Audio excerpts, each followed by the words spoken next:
নমস্কার বন্ধুরা, প্রেরণা বাংলা মোটিভেশন চ্যানেলের আজকের পর্বে সবাইকে আমন্ত্রণ। আশা করি সকলে ভালো আছেন, সুস্থ আছেন। তন্ত্র সাধনা নয়, আপনার জীবনের সমস্ত কামনা বাসনা পূর্ণ হবে মাত্র একটি মন্ত্রেই। কি সেই মন্ত্র? সেই নিয়ে কিছু কথা রইল আজকের পর্বে, তাই ভিডিওর শেষ পর্যন্ত থাকার অনুরোধ রইল। তোরা যে যা বলিস ভাই, আমার সোনার হরিণ চাই।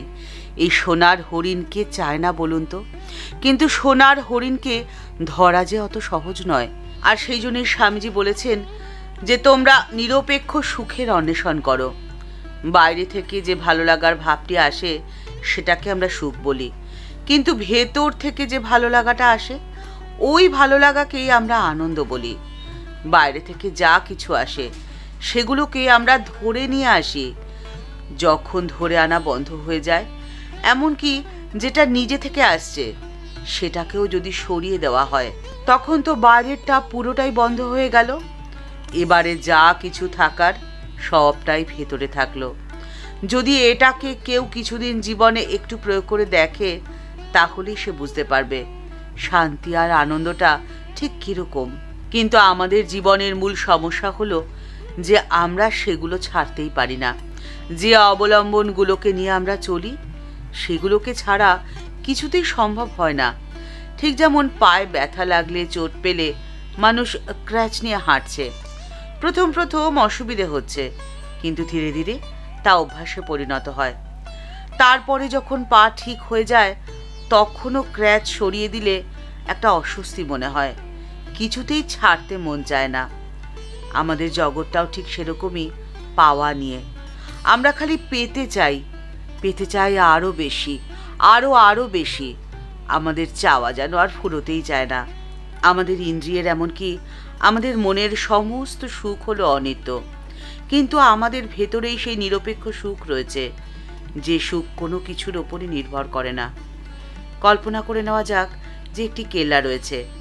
কেল্লায় একটি সিংহ দুয়ার আছে, আর দরজার বাইরে আরেকটা জগৎ আছে।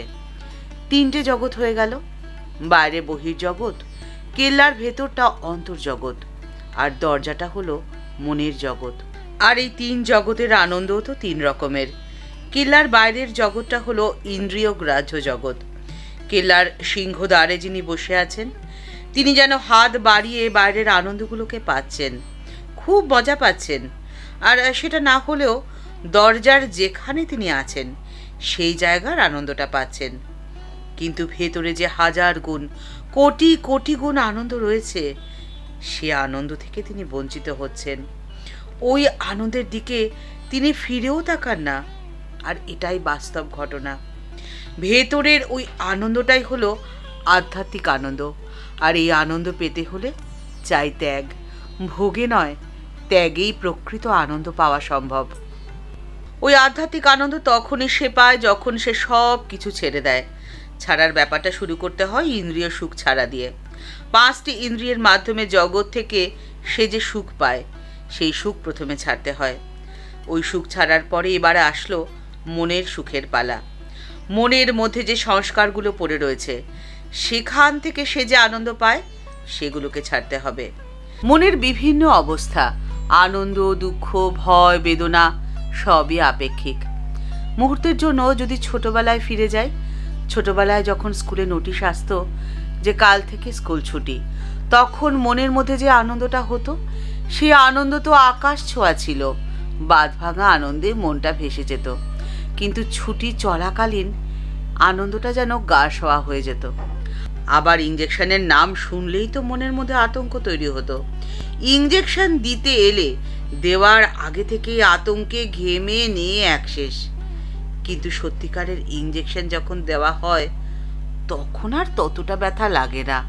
আর সেই জন্যই মানুষের কামনা বাসনা সবই ক্ষণস্থায়ী, অপরের উপর নির্ভর করে রয়েছে। কিন্তু সত্যিকারের আনন্দ, সে তো কোনো কিছুর ওপরই নির্ভর করে না। আর সেটাই হলো আত্মারাম, নিজেতেই আনন্দে মত্ত। অবতার বরিষ্ঠায় ঠাকুর রামকৃষ্ণ পরমহংসদেব একদিন একটি চিরকুটে লিখেছিলেন, নরেন শিক্ষে দেবে যখন ঘুরে বাহিরে হাঁক দিবে। এই ঘুরে বলতে ভারত ভ্রমণ হতে পারে, আবার দেশে এবং বিদেশে স্বামীজির বজ্র নির্ঘোষ হতে পারে। স্বামীজি তার বিবেকরূপ অস্ত্র দিয়ে যে কাজটি করেছিলেন তার দুটি ফলাফল ছিল। একটি দিয়ে বিদেশিদের এবং অন্যটি দিয়ে স্বদেশীদের বিদ্ধ করেছিলেন। বিদ্ধ করে তাদের জ্ঞান চক্ষুকে উন্মিলিত করে দিয়েছিলেন। ঠাকুর বলছেন, কাদের জ্ঞান হয় না জানো? জানো কারা অজ্ঞানী? প্রথম যার বিদ্যার অহংকার রয়েছে তাদের জ্ঞান হয় না। দ্বিতীয়, যার পাণ্ডিত্যের অহংকার রয়েছে তাদেরও জ্ঞান হয় না। আর যার ধনের অহংকার রয়েছে তারাও হয় অজ্ঞানী, তাদেরও জ্ঞান হয় না। তাই জ্ঞান চক্ষুকে উন্মিলিত করতে গেলে এই অহংকারকে যে ত্যাগ করতেই হবে। আপনার জীবনের সমস্ত কামনা বাসনা পূর্ণ হবে একটি মন্ত্রে। সে মন্ত্র হলো আধ্যাত্মিকতার মন্ত্র। আর এই মন্ত্রে আপনি যদি নিজেকে দীক্ষিত করেন তাহলে আপনাকে ধার্মিকও হতে হবে, আবার মোক্ষ লাভ করতে হবে। ধর্ম কি? ধর্ম হলো যা ইহলোকে বা পরলোকে সুখ ভোগের প্রবৃত্তি দেয়। ধর্ম হচ্ছে ক্রিয়ামূলক।